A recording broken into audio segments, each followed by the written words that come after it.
A Bacia do São Francisco tem um peso significativo na geração de energia. Responde por 12% de toda a capacidade hidrelétrica do país. E o potencial ainda não foi todo esgotado. Vamos fazer agora uma viagem pelas principais usinas do complexo Chesf, a Companhia Hidrelétrica do São Francisco. Delmiro deu a ideia, Polônio aproveitou. Getúlio fez o decreto e Dutra realizou. A música de Luiz Gonzaga eterniza a história das usinas que nasceram em função das quedas d'água do Rio São Francisco. O industrial Delmiro Gouveia foi um visionário. Em 1913, construiu ao lado da Cachoeira de Paulo Afonso a usina de Angiquinho. Gerou energia para sua fábrica de linhas em Alagoas. Esse carro de boi foi usado para levar o material a um local de difícil acesso. Estava aberto o caminho para explorar o potencial energético do mais importante rio da região Nordeste. Uma ideia que Dom Pedro II vislumbrou em 1859, quando visitou a região. Do mirante da sede da Chesf, na Ilha do Urubu, os turistas ficam admirados até hoje. Eu fico assim até impressionada como é que um homem foi capaz de fazer assim, tanta coisa grande, bonito, no meio de tanta coisa bonita, ele soube aproveitar muito bem as pedras, a queda d'água, a própria natureza, as plantações, tudo lindo, perfeito. Eu estou sempre vindo aqui, cada vez que venho me impressiono, me emociona, que a beleza é fantástica, não é isso? A Cachoeira de Paulo Afonso perdeu exuberância depois das usinas. É o preço pago para gerar energia. Queda d'água é beleza, mas do ponto de vista técnico pode representar desperdício se não for aproveitada. Quanto mais altura, maior pressão da água. E quanto mais volume, melhor. Fórmula que garante a vazão. Captada, a água cai em formato de caracol. Passa pelas turbinas, que tem uma espécie de ímã responsável por produzir a faísca elétrica. E assim, a energia mecânica é transformada em energia elétrica. Ela é transportada em cabos e conduzida por transformadores para subestações de energia e linhas de transmissão para toda a região. Em 1945, Getúlio Vargas assinou o decreto que criou a Companhia Hidroelétrica do São Francisco. Mas a Chesf só saiu do papel no governo Dutra, em 15 de março de 1948. Com uma barragem de concreto e o mesmo represamento, a Chesf projetou as usinas de Paulo Afonso 1, 2 e 3, uma ao lado da outra. Em 1948, também começou a construção da primeira grande hidrelétrica brasileira, a usina de Paulo Afonso I. Entrou em operação em 1954, com 3 turbinas encravadas no cânion do Rio São Francisco e aproveitando uma queda d'água natural de 80 metros, levando eletricidade e progresso para o Nordeste. Na memória, trabalhadores sem proteção e sem muitos recursos escavando a rocha. O desafio era desviar o rio para construir a casa de força. Isso foi feito quase que boa parte do trabalho, os operários transportando pedras e jogando dentro do rio para fazer esse desvio. Foi a etapa mais difícil e a partir daí eu acho que a Engenharia Nacional já tinha capacidade para fazer túneis, mas sem a água, né? Quer dizer, precisava era tirar o rio. No ano seguinte, já começava a construção de Paulo Afonso II, que ficou concluída em menor tempo. Em 1961, já estava operando com 6 máquinas. Curiosidade é que se dizia à época que aquela usina ia fornecer energia para o Nordeste até o ano 2000, né? A usina de Paulo Afonso I, com 180 megawatts. O que se observou é que 10 anos depois o Nordeste já tinha absorvido toda a energia produzida por Paulo Afonso I. Foi então duplicado com Paulo Afonso II. Chegamos a 90 metros abaixo do nível do Rio São Francisco, a usina de Paulo Afonso III. Ela foi construída na década de 70 e opera com 4 geradores que juntos produzem 800 megawatts de energia. Quando visitamos o complexo de Paulo Afonso em março, as máquinas das 3 usinas estavam sem operar, em manutenção. Paradas estratégicas que permitem também a modernização das hidrelétricas.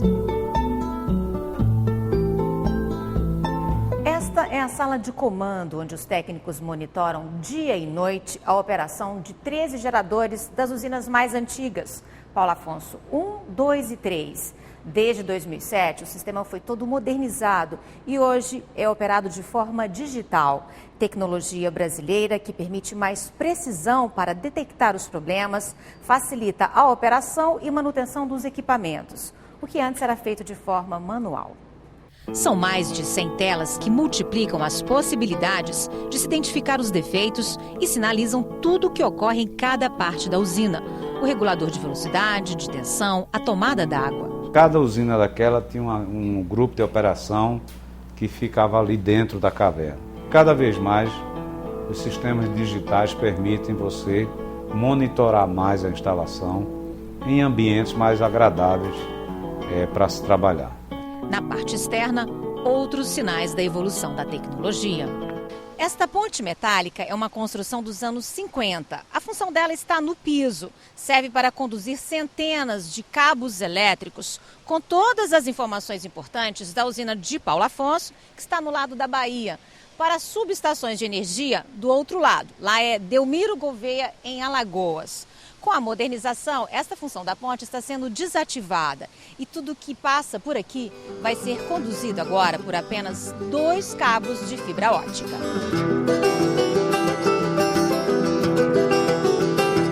Depois de Paulo Afonso III, a Chesf construiu a usina de Apolônio Salles, antiga Mochotó, que opera desde 1977 com 3 máquinas. Mas foi Paulo Afonso IV, iniciada em 1971 e concluída em 1979, que trouxe reforço ao sistema com mais 6 máquinas e uma capacidade de gerar 2.460 megawatts de energia. E a história de geração da Chesf em Paulo Afonso é sempre de dobrar o que já existia, né? Então, Paulo Afonso IV foi o dobro de tudo que existia e Xingó foi quase o dobro de tudo que existia até Paulo Afonso IV. Apesar do peso importante para o sistema, Paulo Afonso IV ainda não foi digitalizada. O painel de controle, analógico, se reduz a uma tela que retrata todos os defeitos. Por serem mais modernas e eficientes, as turbinas de Paulo Afonso IV quase não param. Hoje, com o sistema hidrelétrico de todas as regiões interligado, cabe ao operador nacional do sistema definir de onde vem a energia. A capacidade instalada na Bacia do São Francisco, a energia gerada por essas hidrelétricas, elas representam 70% do consumo de energia no Nordeste. Mas nós temos no Brasil um sistema interligado, ou seja, tem horas quando os reservatórios estão mais baixos na região Nordeste. A região Nordeste importa energia do Norte e do Sudeste e Centro-Oeste, e tem momentos em que os reservatórios estão mais cheios no Nordeste e o Nordeste manda energia para as outras regiões. Então, existe hoje uma cooperação entre as regiões.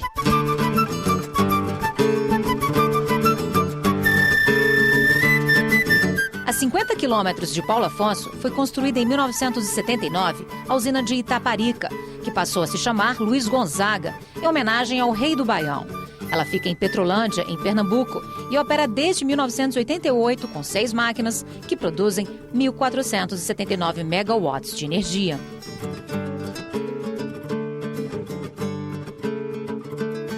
Das 14 usinas hidrelétricas do complexo Chesf, 8 fazem o aproveitamento das águas do Rio São Francisco. A maior delas é esta aqui, Xingó, que fica na divisa dos estados de Alagoas, Sergipe e Bahia. Ela começou a ser construída em 1987, levou 10 anos para ficar pronta e hoje opera com 6 máquinas que geram 3.100 megawatts de energia podendo expandir para 10 máquinas. Este é o espaço reservado para possíveis novas turbinas. O destaque de Xingó não foi nem a tecnologia, porque nós já tínhamos construído Paulo Afonso IV, uma usina na época maior do Brasil, com engenharia nacional também. Xingó certamente, eu creio que ainda é a usina de produção de energia mais barata construída no Brasil, em todo o tempo, né? E isso foi importante. Essa ampliação de Xingó é um projeto que existe para se produzir energia só no horário de ponta. Isso é uma coisa que a EPE, a Empresa de Pesquisa Energética, ainda está estudando, porque o investimento é muito alto para pouca energia. Neste trecho do Rio São Francisco, a profundidade original era de apenas 23 metros. A Chesf fez um túnel, represou o rio para gerar uma queda d'água de 138 metros, um ponto acima das serras de Sergipe. Quem visita a região conhece a história contada pelo ator e guia Fábio, que usa esta maquete 500 vezes menor do que o tamanho da usina de Xingó para ilustrar a obra. A região aqui favoreceu e muito a construção dessa hidrelétrica. Os paredões já estavam prontos, que no caso seriam os paredões do Quênia, tanto os paredões de Sergipe quanto os paredões de Alagoas. A Chesf teve que simplesmente bloquear a frente aqui, o final do cânion, e com isso formar a geração de energia. Xingó foi a primeira usina digitalizada do país, vital para toda a região Nordeste. São 12 comportas, 6 comportas de operação, 6 comportas de emergência. Então, as comportas de emergência, até o momento ainda não foi necessário, não houve a necessidade de a gente abri-las, mas a de operação, sim, elas foram abertas. Sem dúvida alguma, essas usinas lá da Bacia do São Francisco, para você ter uma ideia, as compensações financeiras atendem a cerca de 30 municípios. Em alguns municípios, essas compensações financeiras chegam a 20% do orçamento do município. As hidrelétricas da Chesf são um vetor de desenvolvimento regional muito importante.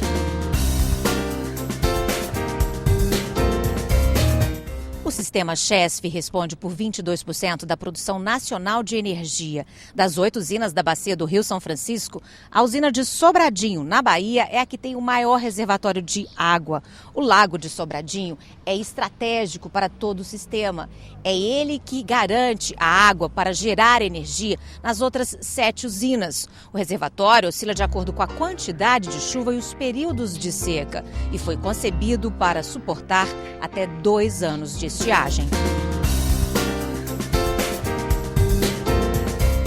O reservatório tem cerca de 320 quilômetros de extensão e capacidade de armazenar 34 bilhões de metros cúbicos de água, formando o maior lago artificial do mundo. Sem chuva na nascente do São Francisco, o reservatório de Sobradinho chega a níveis críticos.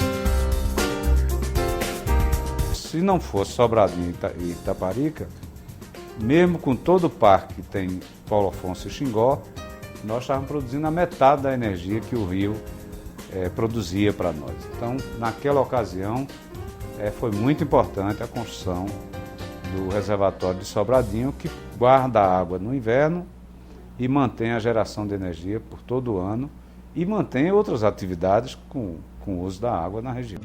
A capacidade hidrelétrica do São Francisco ainda não se esgotou.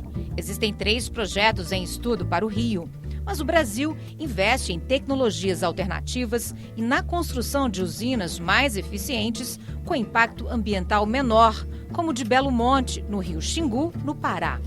Com certeza a tecnologia empregada na usina de Belo Monte e nas usinas da Amazônia ali, do Tapajós, do Rio Madeira, são todas, como não tem grandes barragens, elas são usinas de fluxo. Então, pela primeira vez no Brasil, nós estamos construindo grandes usinas com turbina bulbo, que é uma turbina de fluxo, ela não depende de queda. Nós estamos falando de capacidades muito parecidas, né?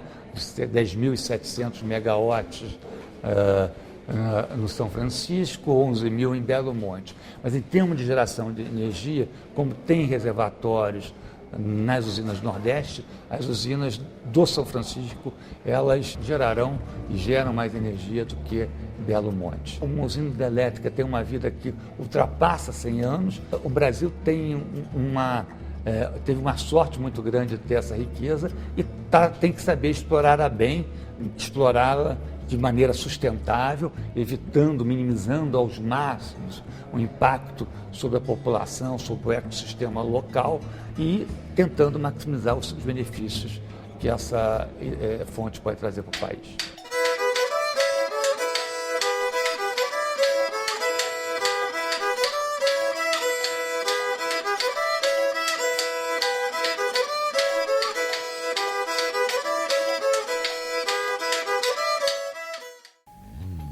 No próximo bloco, o polêmico projeto de integração das águas do São Francisco a outras bacias do Nordeste. O andamento e os problemas das obras, quanto vai custar e como deve funcionar o sistema quando tudo estiver pronto.